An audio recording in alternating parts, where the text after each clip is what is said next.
That sound means it's time for Weather Wagers. It's another week here. We are closing out the month of February. It feels like we're closing out winter. Brett Thackeray, Dan Tomaso, hello, David Shiner. Give a wave on that big shot there. He's here. He's got his Kansas hat on, which means it's almost time for the tournament. Rock chalk. Yeah. Did anyone bring some steak this week? No. The steak is well behind us, unfortunately. What we do have for you, though, is a really cool interview coming up today now that we're into the off season. Again, a reminder quickly, you can always find new episodes on Thursdays. By the way, we are going to be shifting this, I think, this summer out of necessity to Wednesdays, and we're going to talk about why that is and maybe later. You'll see the episode Thursday. We'll record Wednesday, something of the sort. Yeah. You will still find we have a little more flexibility as we move into the off season, but new episodes are on Thursdays, abc27.com, ABC27 News Plus, the app, and of course, wherever you get your podcast, Apple, Spotify, Amazon, and you can also watch us on YouTube, and we're thankful for that. Well, I do want to interrupt you for a second because you're saying off season. I truly feel like right now there is no off season. No matter what sports you're following, there is news in baseball. There's news in the NFL. There's news in college football. And that's what brings us to the table again today, that we're going to talk more about some of the ins and outs of college football, a little bit of MLB stuff. And by the way, baseball is going to ramp up quickly now. Yeah, no, you're absolutely right. There is no off season, and because of that, we're bringing you new and fresh content. You know where else there's not really an off season? The weather. No. So we want to get into Definitely that. not this past 2 months. Because we are going to talk a little baseball here, and the weather is warming up. You know, yesterday here across central Pennsylvania, we popped into the upper 40s. The official high was 48. The snowpack is Some melting. low 50s out there. We do have a little taste of winter coming Little back, blip. though. We're gonna show you the blips here. If you look at the map, we've got a cold front coming through on Sunday. That's a few days away. It's going to be breezy, and then on Monday we get enough cold air that a storm system kind of wants to scoot just to our south. If we get moisture on the northern edge of this, and I think that's an if because maybe the whole thing gets pushed all the way to the south, it will be snow. Monday's high is going to be below freezing, right around 30 degrees. Dan, I don't think we're talking about a lot of snow, maybe an inch or two again, like on grassy areas. But winter, this is what I think. No matter what happens Monday, I think it's winter's last stand here in central Pennsylvania. Well, and it's the time of the year getting into March. It just gets substantially harder to get snow. And when you say snow during the day, Brett, that's even harder because even when you can't see the sun, we learned this past Sunday, even when you can't see the sun, the stronger sun angle penetrating through the clouds, down through the column in the atmosphere is enough to keep things just a touch too warm for all snow unless... And this is a big unless, and unfortunately the people along the coast figured this out the hard way, unless it is just ripping snow. Yeah, if it's snowing like the Dickens, then you know. Now, then notice we get some more moisture. Another front moves in next Tuesday into Wednesday with some rain. So already the temperatures are going to be warmer. Here is the European model output for snow on Monday. And I know, you go into social media and these clowns, they tweet out every big snow. It's a disaster. It's a disaster. Every storm is a disaster. It's not going to be a disaster. Everybody needs to be on alert. It's going to be an inch or two of snow on grassy spots, maybe on the roads. But again, I fail to see that happening. How warm are we this weekend again? I keep going back to this. And I want to go back to that because Monday's, forecast is not confident, but we do want to let you know there could be some winter weather. I think it's the last winter weather we will see. I really do. Here's the map. Now, these are current numbers as of when we're recording this. It doesn't necessarily matter when, though. If you're listening later, just look at that, right? You can see across the northern part of the country, it's wintertime, right? Chicago's at 33, Harrisburg at 39, still cool. And just to the south, Memphis, 66, Atlanta, 62, 70s along the Gulf Coast. This is a typical late February, early March map. It also can lead to some severe weather. You're getting that clash of winter trying to hang tough. Right.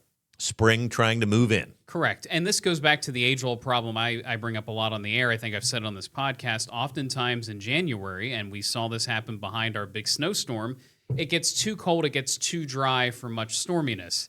When you start to see the warm air come back, sure, it's a nice relief, but usually that's kind of a warning sign that, okay, the warm air is coming back in, that storminess is moving farther to the north, and that's what we had going back to Sunday's forecast. That's what we had even earlier this week. It's going to happen again into the next week. So my son has baseball tryouts on Saturday, and I just want to point out, again, yes, there could be a little taste of winter again early next week, but watch Friday and Saturday here. This is tomorrow. We're taping on Thursday. Tomorrow's high in the 40s, and Saturday's highs could get near 60. They said part of the tryouts on Saturday will be outside. As they should be. And I think that's great because this really does give us a taste of what is ahead. And what is ahead, of course, is warmer weather. And that makes us think about baseball. So we haven't had a especially lot with of all the videos coming into the palm trees and balls leaving Clearwater right now. Pitchers and catchers not only are reporting, everybody's there. We're seeing games.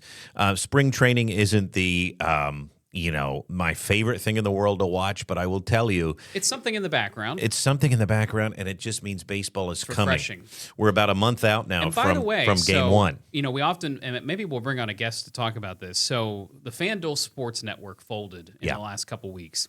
And actually what this is allowed for in some ways is a little more access for fans to watch spring training games. So there is a new way that MLB network is showing games that essentially at 1 o'clock each day, if you're home in the afternoon, I happen to be home earlier this week, you could see about 3 games in about 3 hours because they kind of bop around now because cool. MLB owns the rights now to these broadcasting groups that folded. So it's really interesting how much baseball you can see, and you can see the Tigers, you can see the Yankees, you can see I'm trying to think of other teams I saw that day. The Dodgers. I mean, it was wild how much variety you got to see. So if you're into this sort of thing, it's out there. And I have another announcement, too, and I don't know if you noticed this. The Phillies announced through NBC Sports they have an agreement with the Blue Jays, and I believe it's the Yankees, that even if the Phillies are on the road in Dunedin or in Tampa to go to their spring training facilities, you can still watch their broadcast on NBC Sports. Wow. So it's not just the home games this year, which there's been complaints that – hey, I'm subscribing to watch the Phillies, and you don't have all the games broadcasted, at least for spring training. Yeah. They've kind of course-corrected that a little bit. The diehards want to see Including the games. me. Yeah, including you. There is no doubt. Well, So and that there is are good some news. spots open. So this is the time of the year. This would be when I was going down. I've been to Clearwater a few times during my spring break years in college, and this is when you start to figure out your bench. This is when those 2 bullpen jobs that are up for grabs get figured out. That's about all on this team. But there's been years past where there's a surprise or two. The Phillies had a bit of a rocky offseason because I think that a lot of fans really expected a big signing. They did sign Adolis Garcia. They also went ahead and firmed up what we have heard is a pretty strong bullpen. But you're missing a big one. They did make a big signing. Yeah. His name is Kyle Schwarber. And that's, I think, the point the front office is trying to make, that we did spend the money. We did bring in a big name. Well, I understand that, and I don't think and there was some doubt if he was coming back. There truly was. There was, and I don't think any Phillies fan is arguing about bringing him back. But I think people forgot about it because he's coming back. He's coming back. It's a good deal. He is the and I'm Rock. not defending the front office. I'm just saying there was a move made. It just I understand. happened to be someone you already had. I understand, but when you look at Dave Dombrowski, who really was brought in to win a World Series, let's be honest. He's your best friend. You love him. I don't dislike him, but I do wonder at times if he's still got it going, if he's still got it in the tank, because the Phillies have not won a World Series yet under him. We've certainly been better, right? We've been to the playoffs every year. Yeah, their pinnacle was reached under him. We've won the division. The pitching has gotten better. There's no doubt about it, and I do like him. But I think if you look at this offseason, he sort of got bamboozled a bit by the Mets with the Bo Bichette deal, and we're going to actually preview that in a bit coming up. But also, I think fans really wanted to see a power hitter, a big signee that maybe could, replace your Nick Castellanos, who we know needed to go, who can maybe replace Alec Boehm. Now, as you point out, Dan, maybe somebody that we already have is going to do that. Well, so I think the key part about this season is and Dave Dombrowski just said this actually on 94 WIP, because I think he is kind of going through the tour of everybody calm down a little bit. They made the conscious choice not to trade Justin Crawford last year at the trade deadline. His name came up, from what we understand, quite a bit. And they made the conscious decision that he was going to play every day in center field. So that was their choice. They chose to go younger. And everyone keeps saying this core needs to get younger, so they are doing it.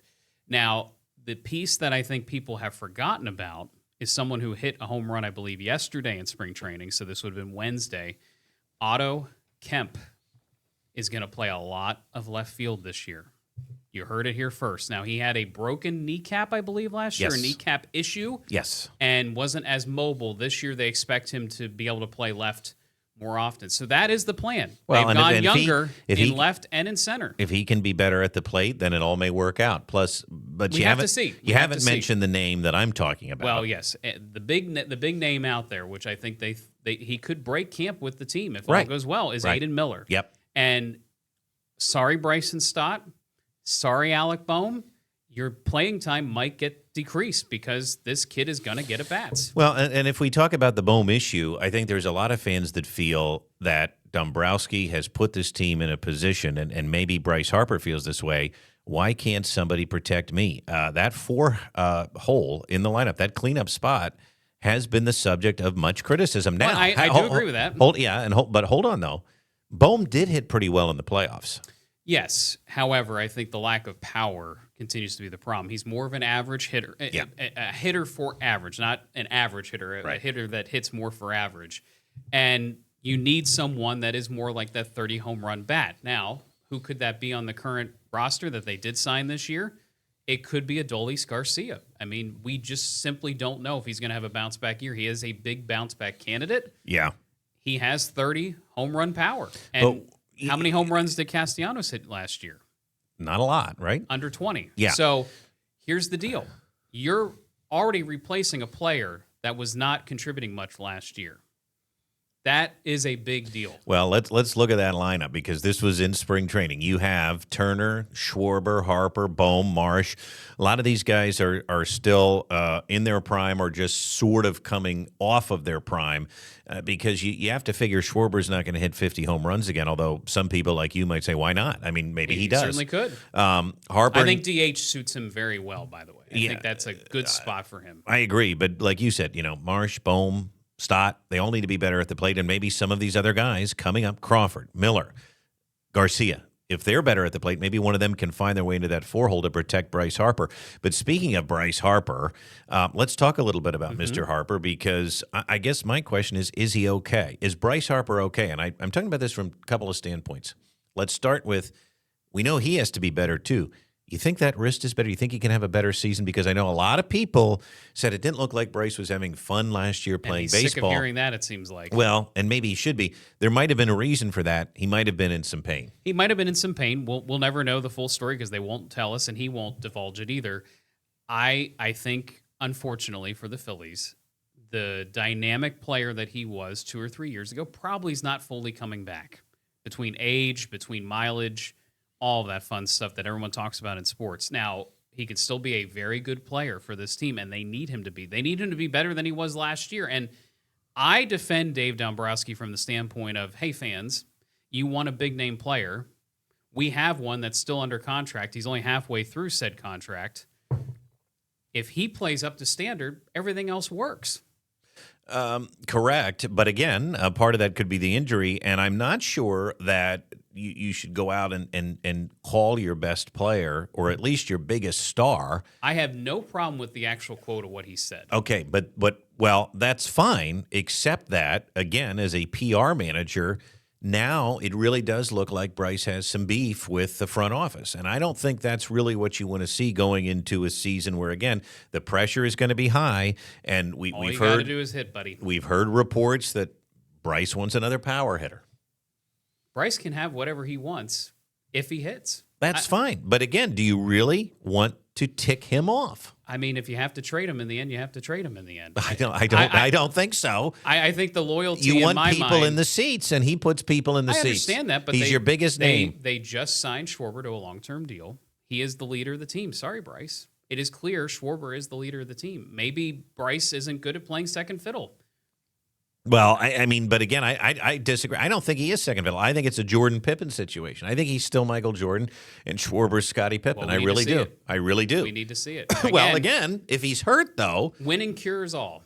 Well, winning and hitting cures all. That's fine. They won last year. They won. But he didn't hit a whole lot. No, he didn't.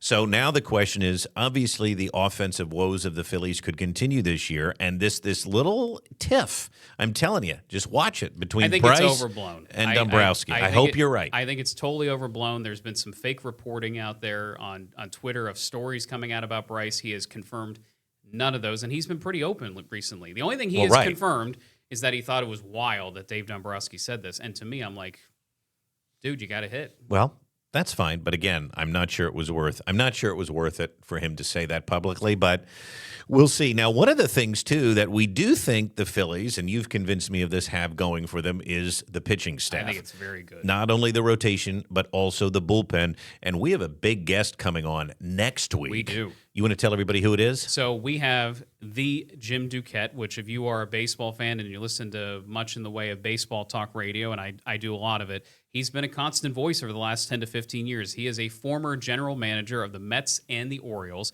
He's as clued in as anybody when it comes into players, agents, movement, even looking ahead to possible work stoppage issues. He's been through it all. And he sat in the chair. He did, and not only that, now he's sitting in a chair for Sirius XM and for SNY for the Mets coverage. Yeah, he covers the Mets, and we had to kind of suck it up there to bring on a Mets person, but he likes the Phillies. He likes the Phillies a lot this year. And you had a chance to ask him about that. Here's a little tease of next week's special In the Spotlight guest, Jim Duquette. Obviously, it was a pretty slow offseason. The Bo Bichette contract negotiations didn't go the Phillies' way. It benefited the team you cover most directly, the Mets. So, where does this kind of leave the Phillies? I still think they're a very good team, winning the division the last 2 years. I'm thinking 90 to 95 wins. I think you're thinking a similar wavelength, I believe. Yeah, I think that the two teams, especially, and a lot of this is going to be dependent on how the spring kicks off and health and all that, like Wheeler in particular. How does he look? When does he come back, right? That's a huge question, but I think it's, we're starting to see that it's going to be a little more positive than maybe originally thought. But I think the Phillies and Mets are the two top teams in the division. I think it's interesting, the predictive, Zips projections, some of the analytics that we use in the sport have the Braves over the other two. And I don't see it personally. I think with the Phillies, the hard part is kind of getting that push into the postseason. I think their pitching, even without Suarez, is still going to be good. Especially when Wheeler comes back. I like their bullpen, and maybe their rotation won't be as good as it was last year, but their bullpen, I think, is better with Duran at the back end, and Keller, who's, I think, a sneaky sign, Alvarado for a full year. There's some things there I like.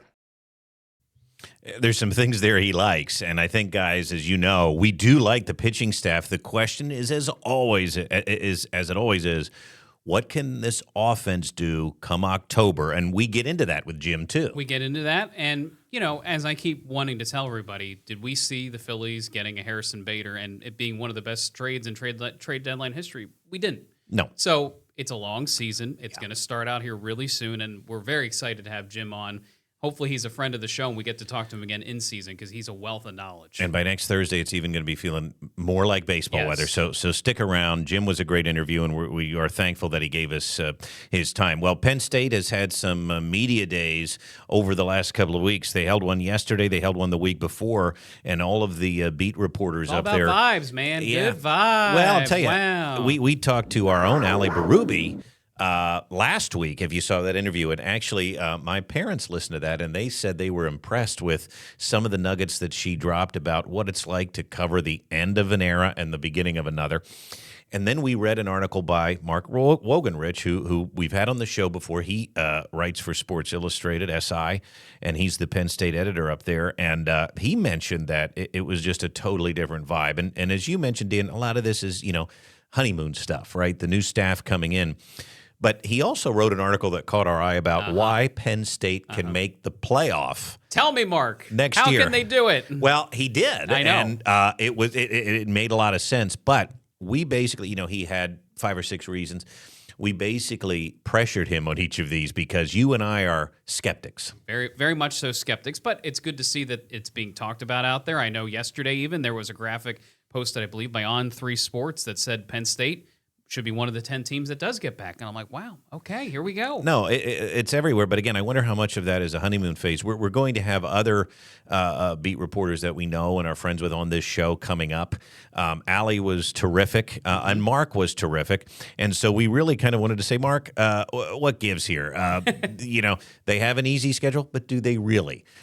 They have a good senior quarterback coming back, but do they really? So we pressured him, and to be fair, I thought, Dan, he answered each question, and he sort of admitted that there could be more than meets the eye here under the surface than just rah-rah, right? So why don't we take a listen here? And, again, we appreciate Mark's time, but this is a good one.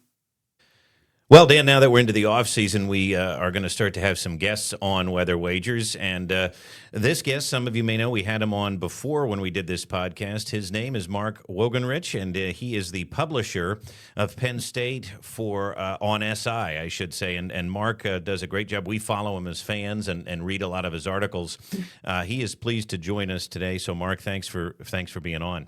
Oh, my pleasure. What's happened since the last time we talked? Oh, just Penn State football's happened, right? And Mark, we really appreciate you coming back on the podcast at such a busy time. Even though it is the off season, things have not really slowed down. Just first, tell us a little bit about yourself. Remind folks who you are and what it's been like covering Penn State athletics, and specifically this football program with the past year and so much change. Yeah, I appreciate you having me on. It's great to talk to you again. As you said, I cover Penn State on the SI platforms. The site's called Penn State on SI. We cover a bunch of different sports, mostly football, though. A lot of wrestling this time of year, so that's a really important spot for me, as well as we're coming into the wrestling postseason. This season, I'm still trying. I'm still calling it this season, dating back to last year, because it all seems just like one kind of blur. Was about as chaotic. I mean, it was the most chaotic period of Penn State football that I've covered since 2011. Nothing is going to ever top that October-November run in 2011 when Penn State football just changed forever. But this was the biggest amount of change that I've seen since then. Just from October to really coming into last Wednesday, February 4th or 5th, whatever that was, which was the second signing day, which kind of ended the period of a roster rebuilding for Penn State. That was from, the transfer portal, the 2 weeks in January, and then the last couple of weeks of recruiting that gets you to that signing day. That whole period, October to February 4th, was just an absolute blur, going from James Franklin's firing to Terry Smith taking over, to Terry Smith becoming the people's choice for head coach, to an absolutely chaotic coaching search that landed Penn State initially on Kalani Sitake from BYU until he at the last second decided to return, to somehow finding their way to Matt Campbell. It should have been back to Matt Campbell, but to Matt Campbell, a coach who I got to know Matt Millen a little bit, and Matt Millen knows Matt Campbell a lot. And I talked to him when the hiring went down, and he said, why were they not involved with Matt Campbell this whole time? And Matt Millen called that hiring a grand slam in terms of what he thinks Penn State is going to get from its new coach to the portal, to the point where Penn State turned over essentially half its roster. Just from the base numbers that you're looking at, Penn State retained, I think it was 52 players from last year's roster, which was a pretty good number, but brought in 55 new players, 40 from the portal, and then 15 from the recruiting class. So this is an essentially a new roster that you're going to see.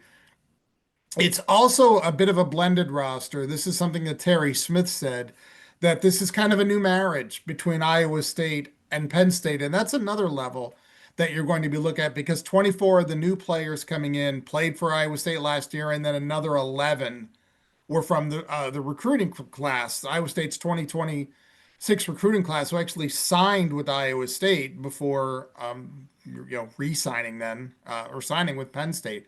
So that's like 35 players Matt Campbell's had ties with at Iowa State. So it's a roster that I think is pretty fascinating, will be pretty fascinating to watch through, especially through spring practice as they get through it. And a coaching staff that is going to be blending too. A lot of new and a lot of old, a lot of Iowa State and a lot of Penn State. So it really is a bringing together of those two staffs, and not maybe to go down a road that you guys maybe have questions about too, but Terry Smith brought it up last week. It's kind of like what Curt Cignetti did at Indiana in meshing together James Madison and Indiana rosters in 2024. And I think he was going to stop short of saying, yeah, we're going to have that kind of success. But it is certainly something that people are looking for right now, the quick fix. How do you put together a roster to win right away? Can we do what Kurt Signetti do? And that's going to be, I think, a comparison that is going to be drawn with this Penn State roster too going into this season. Well, I think a lot of fans would only hope for that, certainly. We're going to get into that, and we're going to get into an article that you wrote specifically that caught our eye. But first, you got a chance to meet with Matt Campbell and the new staff. The media did last week, the sports media that covers this team, really for the first time since he was hired. Real quick on this one, but Mark, what are some notable differences that perhaps you noticed between Matt Campbell, how he runs a session like this compared with James Franklin and his staff? And yeah, there are some carryovers, but were there any noticeable differences in the media scrum up there last week? And I don't, yeah, some of the comparisons, I don't want it to come across as like this is better than what James Franklin did, because I mean, we'd had James Franklin for almost 12 years. And we got into a kind of a rhythm and routine there, but there was definitely a hierarchy. And where I'm speaking from is in dealing with the media and how the message is presented. That James Franklin, there was a definite top-down hierarchy from James Franklin delivering a message that detailing a message that his coaches delivered. There were a lot of times coaches did not, they would refer kind of jokingly above my pay grade comments, especially if you asked about somebody, an injury update or a rehab procedure. And it's not like these guys didn't have their own personalities. They absolutely did. Jaywan Sider, the former running backs coach, was phenomenal. I really like Stan Drayton of last year. Andy Kotelnicki was an interesting guy. I mean, they had a lot of interesting people who moved through the program. This coaching staff, though, struck me. And again, they're coming together. A lot of them are coming together kind of in unit from Iowa State. So it's maybe a little bit similar to what happened when James Franklin came from Vanderbilt, when he brought like Brent Pry and Ricky Ronnie and I think Herb Hand he hired. He brought multiple coaches from that staff. So they had kind of a lock then. And it's very similar to what Matt Campbell did in bringing his offensive coordinator, Taylor Mauser, his offensive line coach, and Ryan Clanton, and several other coaches, Jake Waters, the quarterback's coach. But they seem to have maybe their own voice. And I would just use one example. Like we asked Jake Waters, the quarterback's coach, about Rocco Beck. The transfer quarterback is coming in, is going to be Penn State starter, 3-year starter. And just before he transferred into Penn State, he had surgery on his shoulder to repair torn labrum in his non-throwing shoulder, his left shoulder. And Jake Waters was very open about the rehab process in saying that he's ahead of schedule, what they plan to do with him during spring, that he's going to start his throwing program, I think, here in maybe the next week or two, that he probably isn't going to throw a lot in the beginning of spring. It's going to be some of the other quarterbacks, but they do want to get him throwing, doing some live work, probably the second half of spring drills. And Matt Campbell said specifically he wants Rocco to throw in Beaver Stadium at whatever they do for Blue-White weekend. So that to me was that felt a little bit different. I think one other note, and I'm sure you guys saw the video that was on one of the Penn State, their official social media platforms, was Ryan Clanton and Taylor Mauser at the hockey game at Beaver Stadium. We did. When they did. And I asked Brian, well, I think they had some Bud Lights in their hand, guzzled them, crushed the beer cans. I'm sure it was a Diet Coke. It wasn't beer, right? Well, I don't know. Yeah. No, it was beer. They said, No, I know. I mean, I said to Ryan Clanton, as far as I know, and I've been covering this team for like more than 25 years. So I've seen a bunch of different staffs. I think you guys broke the record for Penn State assistant coaches who guzzled beer in Beaver Stadium and crushed the cans in their heads. And he looked a little bit like, oh, I really didn't even think about that. And he said, I do it again. They're very outgoing in their personality, and they have these kind of their own unique personalities that Matt Campbell, I don't think, is trying to restrain publicly at all. And I think you'll see some more of that from those guys. I think they're a little younger just in general age. Terry Smith would now be the elder statesman Yeah. on the coaching staff. And I think their average age is going to be around in that 40 range. Whereas last year, James Franklin had, he had Jim Knowles, who had 30 years of experience, and he had Stan Drayton, who had 30 years of experience, and Phil Troutwine, not older, but, some of those guys were a bit older, blending with some of his younger coaches. I think this staff skews younger across the board. I think you'll see some of that. I felt like though that they didn't feel restrained in what they were saying. And I don't want to say that the other coaches did, but they maybe under James Franklin, I think there was a bit of restraint that they were showing. Again, I'm going to go back to the idea that they could deflect any answer by saying, I defer to coach Yeah. above my pay grade, that sort of thing. I didn't get that from any of these coaches on his staff, and they seemed like a really outgoing, personable group. Three of them were living together in an Airbnb because their families hadn't arrived and they hadn't, had time to do any, to like do any house hunting or anything like that. So they had three assistant coaches who were in Airbnb, I think near the airport, State College Airport or something like that. So there did seem to be a bond that they brought with them from Iowa State, and then assimilating some of the newer coaches, obviously like Denton Lynn and some of the other coaches that came in from outside. It felt like that. It seemed like that was going pretty well. And then having Terry Smith to kind of assimilate them to Penn State was a very not underrated move, but it's a very important move on that part. So it felt like Matt blended a staff well for a first staff, and then kind of is just giving them a lot of free reign to do what they do. Yeah, I mean, it is exciting. It is refreshing. There's some change. I mean, I agree with you that it always felt like James Franklin was the voice, and he was kind of leaned on as that kind of corporate head figure, if you will. Like it comes through me, and obviously there's some change there. Now, in an article you wrote recently entitled "Why Matt Campbell Could Lead Penn State to a Playoff in Year One," which obviously is a headline people want to see that follow the program. That really caught our eye here at the station. And you mentioned that Campbell isn't starting from scratch. He kept some impact players like Tony Rojas, Kobe Howard, Andrew Rappelier, and he brought in over 20 players. You listed some of those figures earlier. Now, it may be true that he isn't starting from scratch, and this roster was scheduled to reset anyway for this upcoming season. This doesn't seem like the type of roster, though, that we as Penn State fans are used to. The entire 26 class was wiped out after James Franklin left, and the whole Kalani Sitake saga to eventual hire of Matt Campbell. Now, the Big 12 may not be up to the task as a more rigorous Big 10 schedule, so all those Iowa State kids, it's a little bit different coming here. Why do you believe this roster, though, is capable of making it to the playoffs next year, making a run? There was the primary reasons, I think maybe three. And the first, I think the biggest reason is that he's importing an offense that I think is game ready. Now, is it Big Ten game ready? Yeah, we'll see when they play USC and Michigan, kind of getting into October. But I think this offense is game ready. If you got a third-year starting quarterback in Rocco Becht, who, as long as he's healthy, is exactly the kind of player that I think they want running the kind of offense that Taylor Mauser is going to run and Matt Campbell wants to run. He could throw downfield, but he is that quicker kind of decisive throwing quarterback who sees open, who will see his reads really well, is pretty accurate. I mean, his completion rate wasn't great last year, and I was dealing with an injury, and it's not like he's not a 70% thrower. But he gets the ball out quick. He hits targets really well. They use the tight ends really well, and that's something we'll get into.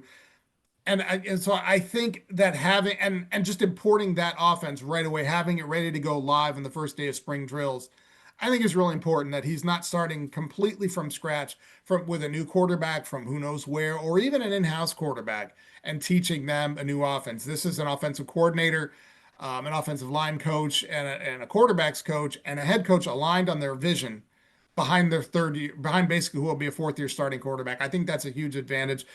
They bring in the top two receivers from Iowa State, and Brett Eskildsen and Chase It's a hard one to So say.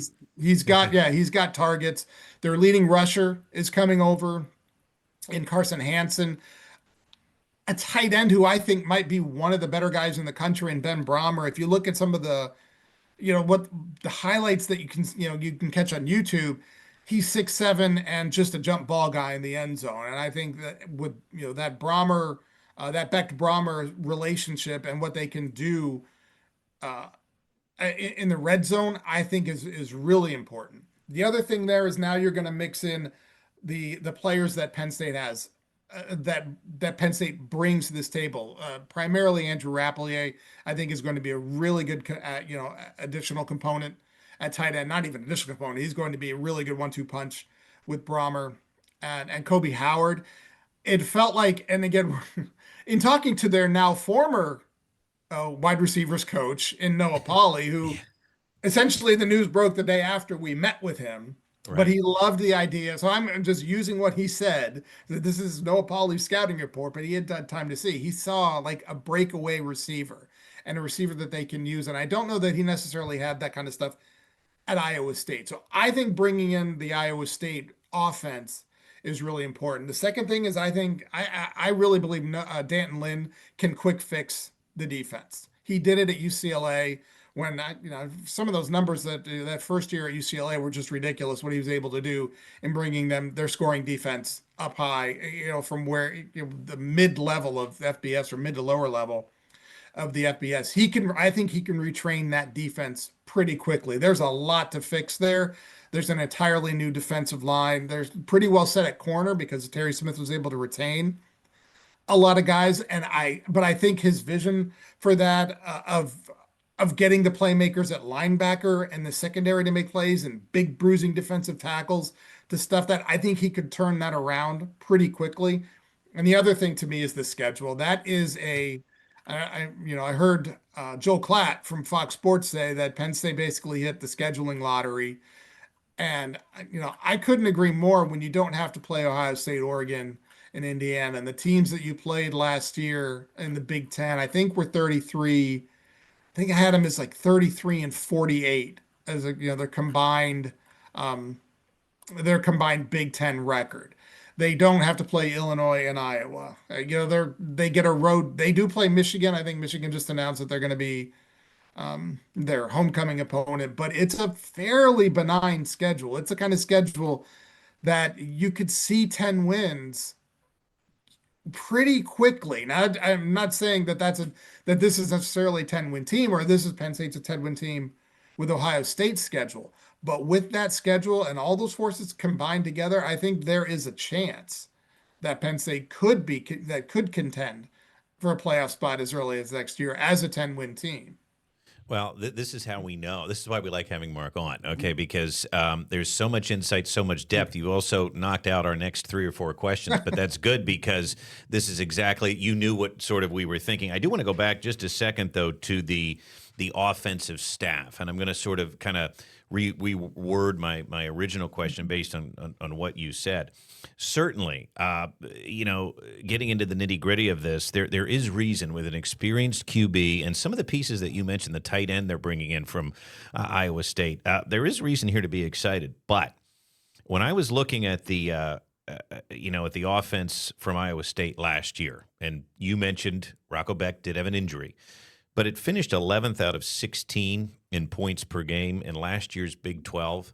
And we all think of the Big 12 as a step down maybe from the mighty Big 10 and SEC. So, is this staff ready to face some of these Big 10 defenses, Mark?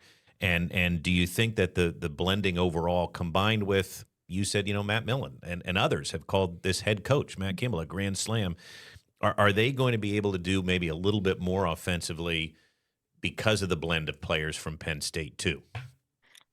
I think so. One of the things, there's not going to be, I don't necessarily see something like, for instance, freshmen coming in right away. And that's something that they're going to have to build on. As you're talking about, being quick contenders, sometimes freshmen can get you just a spot here or there and make a big play somewhere or just earn a bigger role. I don't know that there's anybody in this freshman class because it's, kind of a lot of mid-level rated players, but it was just something that he had to do. Right. To get a recruiting class from basically 2 guys to 15 guys, because it was just the 2, Jackson Ford and Peyton Falzone, who signed on signing day.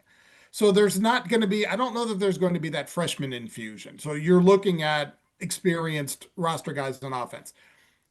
The other thing I think that the main component to me would be looking for is that offensive line that lost 4 starters from last year that went into the season with like huge expectations. That Penn State offensive line, wanted to compete for like that offensive line award, the National Offensive Line Award. They had a poster in their meeting room about it. That was a legit talented offensive line that somehow just for some reason unraveled situationally and really couldn't really kind of get together, get its act together until the second half of the year. And the second half of the year under Terry Smith.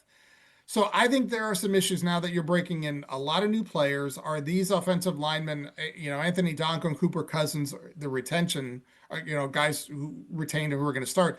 But is that going to be a big, powerful, physical enough line that is going to be able to run the ball? I think the way Matt Campbell's going to want to run it in year one. I don't necessarily see this being an attack, big play offense. It's the kind of offense that James Franklin had styled himself around, that he wanted to be a big play offense, and explosive plays were a real big metric of his. And that might be in the future with Matt Campbell, depending on the kind of explosive players that he can recruit and develop. I don't know that I see that this year. I think this is going to be an offense that is going to have to style itself around its tight ends, around some of those possession, third down kind of receivers in Solon Skills and guys who get yards and catch the ball, but aren't going to break something real deep. That's going to be probably Kobe Howard in this offense. And then the power runners, it'll be one interesting player to watch who could be an explosive guy, depending on how much he can advance his game, is James Peoples, the running back transfer from Ohio State. He had about 350 yards rushing at Ohio State, was there on the depth chart. And I think Matt Campbell brought him in. I mean, Matt Campbell mentioned this specifically about seeing James Peoples in the portal and being like a player that they really wanted to go get, because he prioritized that as somebody as a playmaker. Now, that was one of the issues, we know they're going to have money to spend on roster development and roster construction through revenue sharing, but they blended it this year. They had to go get so many guys, and they had to retain the top players from last year's roster: Tony Rojas, Cooper Cousins, Anthony Donko, Rapplier, the cornerbacks. That was expensive to retain those guys. And then, you're bringing in a starting quarterback. A starting quarterback is expensive. The most experienced starting quarterback in the country is going to be costly too. So they weren't able to go get maybe the high-end receiver out of the portal, like the big play receiver out of the portal, or the edge rusher out of the portal, the sack guy. So this is not going to be like the 24 team that has the outlier, not the outlier, but the All-American leaders in like a Tyler Warren and an Abdul Carter, who Penn State so desperately missed last year. This is going to be the overall roster, the everybody on the roster kind of thing. And that's where I think if Matt Campbell is the kind of developer, the quick kind of developer that I see, and can put together formations and plays, I think his code words were players, formations, plays. That was his theme that kind of ran through his availability last week. If he could put together the formations and plays behind this collection of players, that's what I think makes them a potential with the schedule, the potential to have the playoff run there next year. But I think you're right about the offense in that I don't know that it can be, I don't know how explosive it can be. And if it's not physical up front, I don't know how they're going to deal with some of the Big Ten defenses that they're going to get. And to that end, a couple of follow-ups. Do you want to take defense follow-up or a schedule question? Well, I was going to go back to the schedule. I mean, we always see this, right? I mean, every schedule looks fairly straightforward at the beginning of the season. Even 2024 was like that. Where do you see some trip-ups coming, whether it's the November trip to Washington? They have a returning quarterback next year that had his own transfer portal, Darliance there. Where is that UCLA Northwestern stumbling block that we ran into last year. Again, we didn't see that one necessarily coming, but it did. And can this team stay on solid footing? I mean, Iowa State is a team that had a 4-game losing streak with this staff. And by the way, let me just add to that. You know, Mark, we have the team has to go to Northwestern. Right. I was going to say, there's your stumbling block, but yeah, they open their stadium, and oh, by the way, too, Chip their Kelly. offensive coordinator is now Chip Kelly. Yeah, so and their quarterback's coach is Jerry Neuheisel, who's a guy who just and absolutely. he's a now nemesis. I would say it starts right away when you get into the Big Ten. Heck, even Marshall. I mean, they're just going to be a lot of use cases to come out of what they show in the non-conference schedule with Marshall, Temple, Buffalo. But I would say coming right out of the gate in the Big Ten, you're going to host Wisconsin on September 26th, I think it is. That's going to be a huge test case because Luke Fickell is going through something similar in that he's got to rebuild as well. So these are two rosters that you're just not going to know an awful lot about. And that is going to be a very important game. I think one of the, James Franklin's career, that first year, I think in 2014, they won a couple of games early, beat UCF in Ireland, and it was a great start. And I think it was, went out and lost to Northwestern. I think it was like 29-6 right away. And it was just like, that was the end of the reality punch. This team could hit a reality punches basically right away through the Big Ten. I don't think any of those first 4 games are just slam dunks in any way. And so, the test case, I think that's a fairly good test. That's going to be a pretty good test right away with Wisconsin. But you go Wisconsin, Northwestern, USC, and Michigan. Yeah, Penn State could come out of that 0-4. It's not out of the realm. It's just something that we don't necessarily know.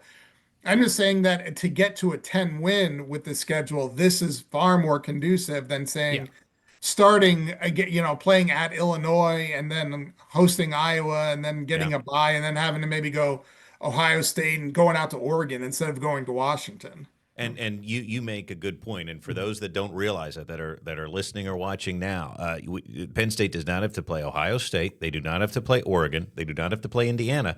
And the other 2 teams that Mark mentioned, they don't have to play Iowa and Illinois either. Right. The toughies out west. But as we all said, Mark included here, the unknown, we just don't know. There's a lot of that. It certainly seems like a favorable schedule. 3 more quick questions, Mark, for you.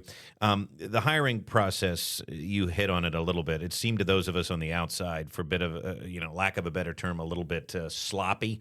Do you believe that all's well that ends well here because they were able to get Matt Campbell, or is it maybe still a little too early to tell how this is all going to be viewed in the history?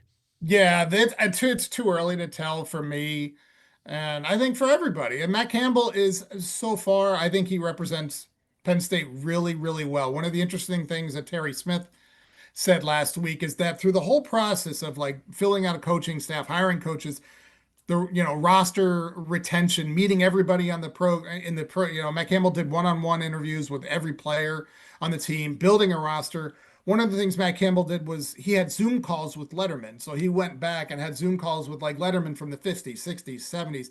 I think Terry Smith said last week he was up to like the 2000s, 2010 Letterman. So he was really, he's making an effort to be really outgoing with groups of Letterman. And I think that's being very well received and that's really appreciated. I think I've spoken to some Letterman guys who didn't play for James Franklin. I'm not talking about guys who played for him, but guys who didn't play for James Franklin, who said that they felt kind of like disassociated from the program. And that's something Matt is really trying to bridge. But the other thing that really struck me was that when they introduced Matt Campbell at the press conference at Beaver Stadium in December, the person who sat next to me, or a couple of seats over from me, was a guy named Michael Wade Smith, who is the chief of staff on Penn State President Neely Bendapudi. And they took a big role in this after, I'm not saying that they didn't have a big role in this, but once the whole, the breakdown, or that fell apart with Kalani Sitake at BYU,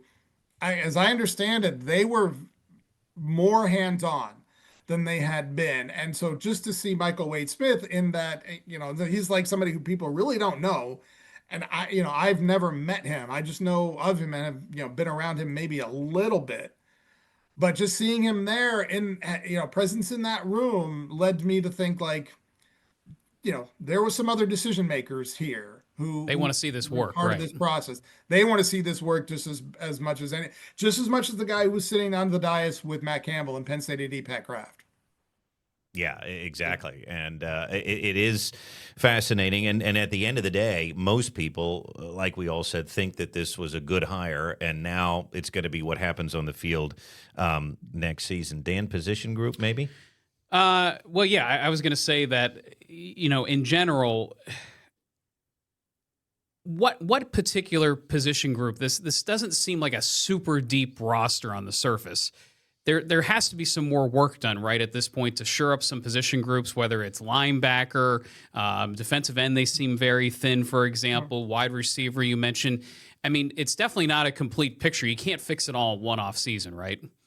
No, this is your roster, obviously, for 2026. There's no transfer portal, no more transfer portal unless you go get some graduate, like grad transfers. So yeah, absolutely. This is very much a work in progress. And I still think wide receiver and defensive line are the two positions that continue. Well, wide receiver continues to be the ongoing issue at Penn State. And now having lost their wide receivers coach to Green Bay, Noah Pauley, who I felt he made a great first impression. And he really felt like that he was digging in and it was going to kind of be the starting point for starting to fix some of those issues. Well, now he's gone and they're got to hire a new coach there. Defensive line to me is the absolute biggest thing because I mean, my number I think was 14 defensive linemen from last year's roster who were no longer on the team. And that's everybody, including like Zane Durant and Dennis Sutton, who are off to the NFL, transfers, the big one being Chaz Coleman going to Tennessee, where he's going to reunite with Jim Knowles. But there's 14 defensive linemen who are no longer there. They're really primarily the guy who they retained, and I think was huge, was Ivan Kamaju, the freshman defensive end, who was just kind of this like big rangy pass rusher who has got a lot of promise, but still, he needs he needs a full season to kind of get going. And I think you're going to see, and this is what they talked about last week, is for Danton Lynn. And we don't know how long Danton Lynn is going to be at Penn State either. I mean, I have Danton Lynn pegged as a head coach within the next several years. I think his trajectory is off the chart. So he is building a foundation. But Danton's, his starting point is big defensive tackles. If you notice a couple of guys they brought in are 300-pound defensive tackles. One who's going to be in his 8th year of college football was Siali Tapaki from UCLA, who actually played for Danton Lynn when he was there 3 years ago. So they're bringing in a couple of guys like that, veteran big defensive tackles who are going to change the overall nature of that position. But that to me is the big thing is where are they on the defensive line? Because they didn't have the best defensive line performance overall last year, which we thought was going to be kind of a real big player on that team. And they're just completely and totally turned it over. So I look at that as that'll be kind of a bellwether for this team. Really, both lines will, but defensive line in particular. Well, Mark, the article you wrote, which we read, got in contact with you. Thanks for doing this. Just really, it showed the positive things. And I think I need that right now because I'm doubting. But your honesty here and just talking about some of the holes, some of the maybe the glaring weaknesses. Also, Penn State fans have to be ready for maybe a bit of a roller coaster ride next year. Last question for you. There is excitement. Matt Campbell bringing that new rosters, new faces around the program. We've covered it all here. But let's end with this. You've been around the program, as you said, for 25 years. We value your expertise. How would you summarize James Franklin's tenure in Happy Valley? Wow. I felt like it was a really sharp rise with a plateau and then a precipitous fall. And things seemed to happen so fast, going like 2016, winning ahead of schedule. And Right. then you hit this kind of plateau where they were so close. And then 2025, where everything just fell completely off the map. I think he should be remembered in an overall positive way for where he brought the program from where it was to where it is now. He did not leave Matt Campbell with, I say, a program, globally, a program that needs to be completely rebuilt. That's one of the things I think I tried to write in the story, is that Matt Campbell's not starting from scratch. I mean, you can go in the weight room and Matt Campbell doesn't have to go and argue for facilities right now, which is something that James Franklin had to do basically for the first 5 years of his career, and that he kept doing for the entirety of his career. You're not going to hear that from Matt Campbell. He's just not going to, one, it's not his personality, but two, he doesn't have to do it. He's not going to have to say, we really could use some new meeting rooms here or some new facilities. I mean, I've toured some of their facilities. So he got, James Franklin got them over that, which was a huge hump. He got them over the hump with things like staff spending. If you look at their most recent financial report, which covered the playoff team in 2024, their staff, the staff salaries were much higher. The staff was much bigger. He had, he brought in, things like analysts. He kind of introduced, I think, new video technology, everything involving just sports performance, all of that. He really fought a lot to bring that into really Penn State's field of vision. So that's where I'm saying Matt Campbell didn't really have to deal with any of that kind of stuff. Some coaches go in and say, I really need, I need a bunch of stuff, or I need a bunch more money for NIL or NIL and rev share. Matt Campbell doesn't have to do that. And I think James Franklin, in part, or not in part, I mean, he's responsible for a lot of that. But he got to a spot where he couldn't get them there. And I think it felt like last year, he felt like a different coach last year, and that he felt more consumed by getting them there than by the process of getting them there, which is what had been his kind of his theme of his coaching career, and what will be the theme of Matt Campbell's coaching career. I don't think you're going to hear Matt Campbell say, this is the best combination of talent and coaching that I've ever had in my career, which is what James Franklin said in Las Vegas last year at Big Ten Media Days. I think he self-imposed a lot of pressure that then imposed a lot of pressure on his team, and it just kind of came crashing down on him, in not the most overwhelming way. It's like an interception and an oddly potentially overturned fumble against Oregon. It's so many moments that you could pick 6 different moments and say, Penn State, James Franklin is still through it all coaching here. If Beaver Stadium's grass had been mowed a quarter-inch higher, kind of it's thing. Amazing. The place is not overturned in general. Imagine. Yeah. Nico Malieva isn't convinced to run against a team that's missing its best linebacker on a short travel week after a brutal loss, that kind of thing.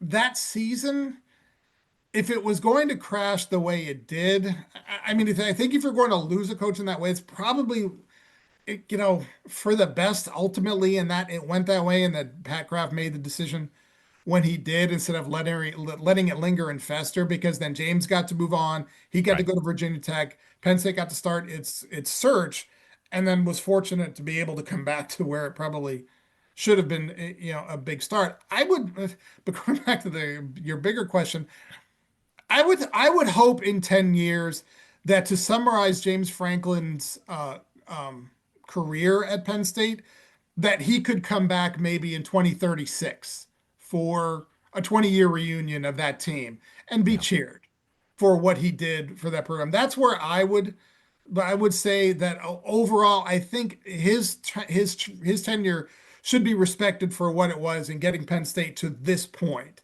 to the point where Pat Kraft could say, we are close to winning a national championship. Matt Campbell's the guy who's going to do it. We don't know if he is, but to getting to that point, James Franklin played a huge role in getting Penn State to where it is today, to where I can write a story that says, hey, Matt Campbell might have a playoff team in his first year. That's right. I mean, James Franklin has a lot. Great point.